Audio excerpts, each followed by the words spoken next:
இந்திய ரிசர்வ் வங்கி நகைக்கடன் பெறுவது தொடர்பான புதிய விதிமுறைகளை இன்றைக்கு வெளியிட்டிருக்கிறது. இது மிகப்பெரிய மகிழ்ச்சி அளிக்கிற விஷயம். ஏனென்றால் இது சார்ந்த எங்களது கோரிக்கைகள் அனைத்தும் ஏற்றுக்கொள்ளப்பட்டு இந்த விதிமுறைகள் இன்றைக்கு வெளியிடப்பட்டிருக்கிறது. நகைக்கடன் பெறுபவர்கள் அந்த நகைக்கான ரசீது ஒப்படைக்கப்பட வேண்டும் என்ற நிபந்தனை நீக்கப்பட்டு இது எனது நகைதான் என்ற உறுதிமொழி கொடுத்தால் போதும் என்பது ஒரு மிகப்பெரிய வெற்றியாகும்.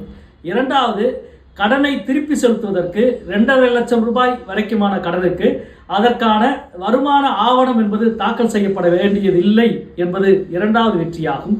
மூன்றாவது, மிக மிக முக்கியமாக ரெனியூவல், ஏற்கனவே கடன் பெற்றிருந்தவர்கள் அந்த மொத்த தொகையும் செலுத்திவிட்டுத்தான் திருப்பி அந்த கடனை நீட்டிக்க முடியும் என்பது நீக்கப்பட்டு அவருக்கான வட்டி பாக்கி செலுத்தினால் போதும்.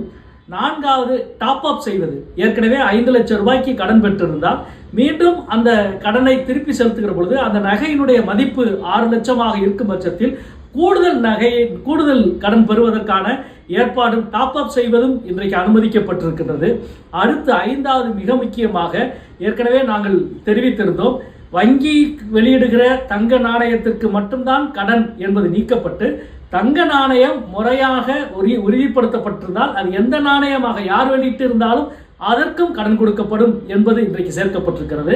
அதே போல மிக முக்கியமாக கடனை திருப்பி செலுத்திவிட்டால் 7 நாளுக்குள் நகையை திருப்பி செலுத்தினால் போதும் என்பது நீக்கப்பட்டு அன்றைக்கே நகையை திருப்பி செலுத்த வேண்டும்.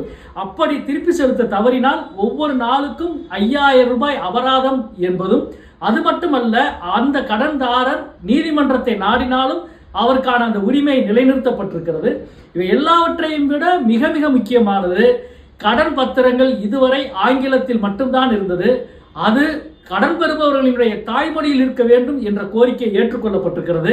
இனி தமிழ்நாட்டில் எந்த பொதுத்துறை வங்கியில் நகைக்கடன் பெற்றாலும் அதற்கான படிவம் என்பது தமிழில் தான் இருக்கும் என்பது இந்த புதிய விதிமுறை என்பது ஏற்றுக்கொண்டிருக்கிறது. இது மிகப்பெரிய வெற்றி. ரிசர்வ் வங்கியினுடைய வரலாற்றிலேயே அவர்கள் அறிவித்த விதிமுறைகளில் 7-8 மாற்றங்களை ஏற்றுக்கொண்டு புதிய விதிமுறைகள் அறிவிக்கப்பட்டிருப்பது வரலாற்றில் இதுதான் முதல் முறை என்று நினைக்கின்றேன்.